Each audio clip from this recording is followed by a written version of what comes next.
This is a pretty juicy running back class, and I mean, with more prospects just emerging week by week, I'm here to give you my current top 10 running back prospects for the 2021 NFL draft. If you want to see my full rankings, full rankings, go ahead to ftfn.com. I'm going to leave a link in the description below, and it's the pinned comment, so you can take a look at my full rankings.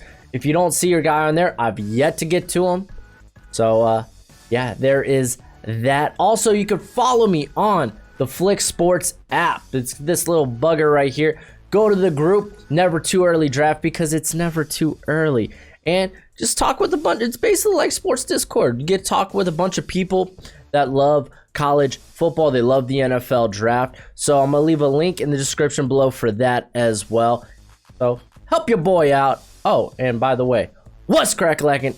It's your boy, Bro Schmo, just in case you did not know. So go ahead, become a bro and subscribe. Leave that thumbs up if you enjoy the video. It really helps the video out a ton. It really helps the channel out a ton. So go ahead and do that. I post, well, draft content pretty frequently. But yeah, I guess let's go ahead and let's start off with 10 being Kenneth Gainwell out of Memphis. He decided to opt out this year. That's why I knocked him down a few pegs, because the dude's got some serious speed. You'd expect a little bit more speed for his size. He's 5'11", 191, but he's very skilled as a runner and a receiver. I mean, in 2019, 37 touches of his resulted in 15 or more yards. The dude's explosive, very explosive. He's still growing, and you kind of question his ability to take a high volume, but his ability to stay on the field as a receiver and a pass blocker is very appealing in today's NFL. But again, him opting out, I really think I don't know, man. It's tough for me to put him in day two with him opting out, because I mean, it's not like he's Antonio Gibson, you know. That dude got some mean size and speed to boot. But yeah, I got him here, so we'll see if he gets higher on the list. Then I got Max Borghi out of Washington State. Luckily, this guy will be able to play coming up, not this week, but next week, something like that. But the reason he's so high, because it's not that I think he's a great running back. I think he's probably gonna move to the slot. Now, I know you're probably thinking, well, what do you mean? He's a fine running back. Yeah, he's all right. I mean, he's no Christian McCaffrey, but not all white running backs are built the same. But I think his best bet is slot receiver. That's why I have a 4th round grade on him, because I think that's where he will, what's the word?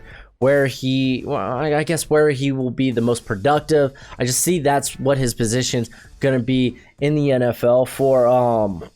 I think that's actually the part he's going to play in Rolovic's run and shoot offense, because he's got good speed. He's very much a cut and go type of guy.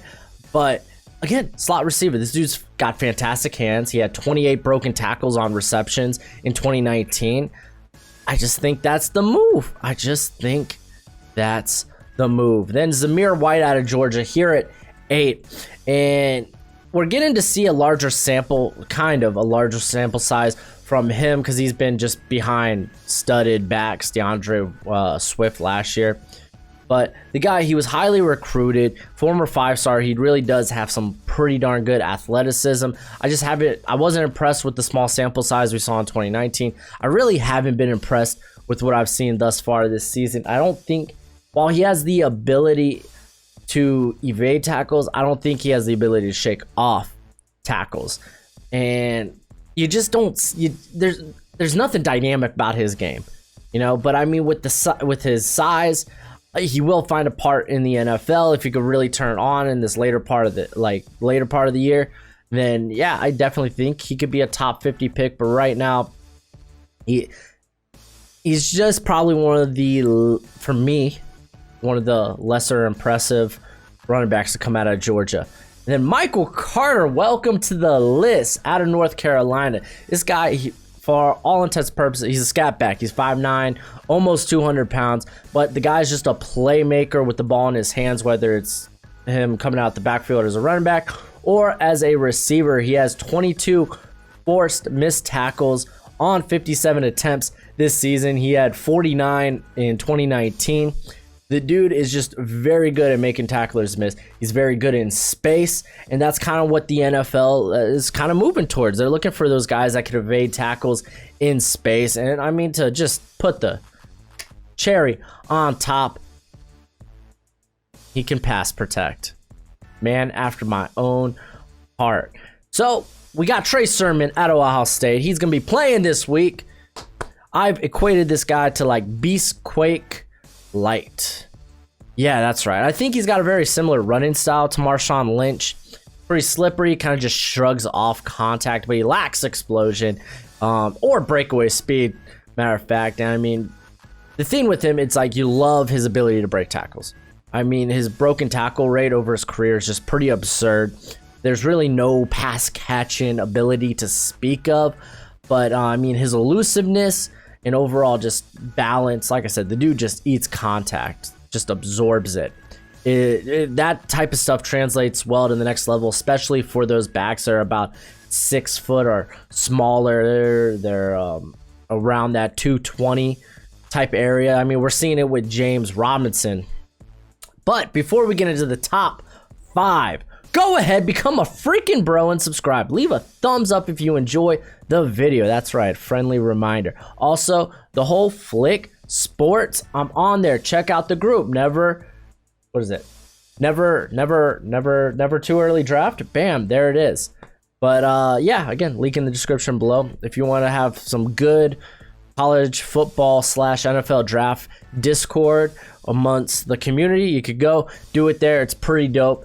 But let's continue, and I got Khalil Herbert out of Virginia Tech. You knew he was going to be on this list. The guy's a monster. He's compact. A little background from him. He's actually a grad transfer from Kansas. I don't know why he left Kansas. I'm assuming because he knew he would be behind Puka Williams, but he only saw 319 snaps there, especially, I mean, they went, like, that's over his career, and they were going down significantly once Puka was there.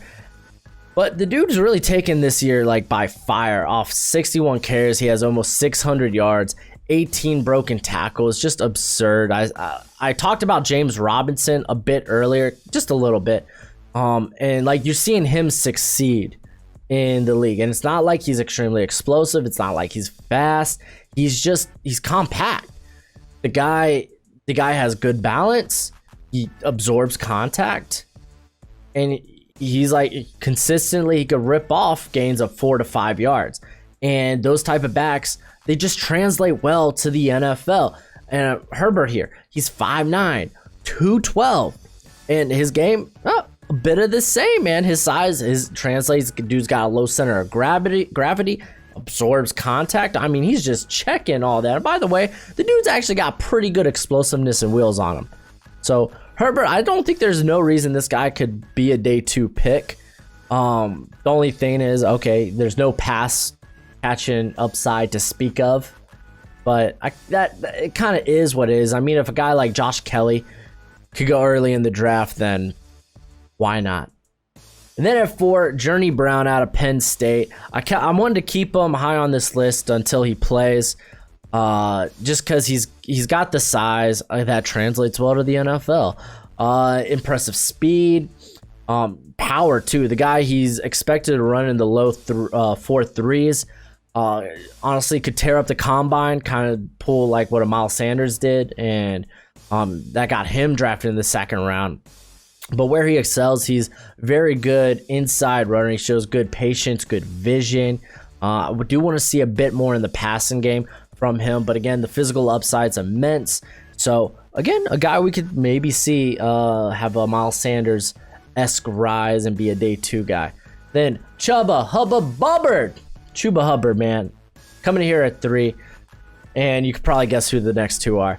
But I love his running style, and I talked a bit about this last time in my rankings video. I really hate the scheme that he runs out of at Oklahoma State. They kind of run a wide zone RPO, which is kind of perfect versus the Big 12, where you're only seeing maybe 3 or 4 man fronts, and it just creates massive holes for running backs to run in mainly through like the B and the A gaps. So, I mean, a lot of Hubbard's production doesn't really come from the outside. I mean, if they're going to go outside in this type of scheme, it's going to be the quarterback holding on to the football. But again, he doesn't go outside too much, but he runs it between tackles very, very well. Very good decision maker, but part of that could be those gaping holes. It's kind of easy to make that decision when it's like, all right, I could go through this slim, narrow hallway, or I could go through this gaping garage door of a hole here. So maybe part of that's that. The dude's a churner, though. The dude had over 1,300 yards after contact last season, which was more than some running backs in college football. Actually, a lot of running backs in college football. I do question his overall athleticism because, I mean, he's got blazing straight line speed, but again, it doesn't really pop to the outside because it doesn't really need to. But so you kind of question the his lateral ability. He does have 2 fumbles through 3 games this year thus far. Kind of hurts. But number 2 on this list is just having a really good year, and that number 2 is a Najee freaking Harris out of Alabama. I know, the dude's got below average speed, but you know what? He's 6'2", 230. I know he won't bust out gains of 40 yards. He won't blow the top off a defense, but he's consistent. He's loyal. He's reliable. Matter of fact, he already went over a milestone. He had his longest run of the season this year, being 39 yards. But I mean, like I said, the dude's consistent. 22.7% of his gains went for 10 yards or more. He's a force, and this is in 2019. He's a force downhill. And again, despite his physical nature, he's actually very explosive, can cut it on a dime, and his receiving prowess is very, very impressive. He had in 2019 11 broken tackles on receptions. He had 7 receiving touchdowns. One of them was a sick catch at the corner of the end zone. Oh, just disgusting. He's just a very intriguing prospect, and it's kind of been more of the same. I mean, they haven't really used him in the passing game that much. He only has 5 receptions for 50 yards, but he already has 8 touchdowns this season. The dude should be a day 2 pick easy. And then you knew who number 1 was going to be. If you're not new to the channel, you know, outside of Tamari and Terry, I love Travis Etienne. This guy is phenomenal. I'm not the type of guy that thinks running back should go in the first round just because it's a devalued position. But the way you can use Etienne in a variety of different ways. He doesn't necessarily have to only be in the backfield. You can sneak him in outside or in the slot. He's just very good. He would have been my top back in 2020 if he decided to declare. He didn't. I don't know why, because he had nothing to prove. Guess what? He's looking great again this year. I mean, dude, yeah, his stats. He has 436 yards, 5 touchdowns, and 274 yards receiving and a touchdown. The guy, it's just more of the same. I mean, he's a home run threat, lightning in a bottle. Just anytime he touches the ball, he can take it for 6. He improved his receiving tremendously in 2019 again, and we see it already this season. Like I said, he has over 200. He has 274 yards receiving already this season. The guy is he's just good. I love him. He's probably the closest thing, in my opinion, to our first round running back we've had since Saquon Barkley. He's just got that just 0 to 60, man, in no time. He's one of my favorite prospects, and he is my number 1. But that's it for the video. Let me know who your number 1 is in the comment section below, and tell me why it's Travis Etienne. But yeah, go ahead, look at the expanded rankings. I know a lot of y'all are gonna maybe be like, oh man, where's this guy? Oh, well, he's on the other list. I know I'm gonna see a bunch of Kylan Hill comments. He's on the expanded list. He didn't even crack my top 10. Kamate.